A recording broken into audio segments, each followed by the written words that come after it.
മൂത്രവാർച്ചക്കാരൻ, അതേപോലെ ഇസ്തിഹാലത്തുകാരി, ഇവരൊക്കെയാണ്.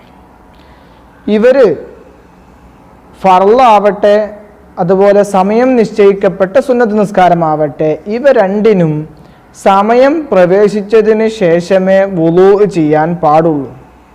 മാത്രവുമല്ല, ഒരു വുളൂ കൊണ്ട് ഒരു ഫർള് നിസ്കാരം മാത്രമേ ഈ നിത്യാശുദ്ധിക്കാർക്ക് അനുവദിക്കപ്പെടുകയുള്ളൂ.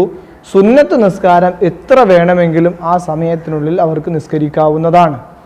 ഇനി നിത്യാശുദ്ധിക്കാരൻ അല്ലെങ്കിൽ നിത്യാശുദ്ധിക്കാരി വുളൂ ചെയ്യുന്നതിന് മുമ്പ് ചെയ്യേണ്ട കാര്യങ്ങൾ എന്തൊക്കെയാണ്?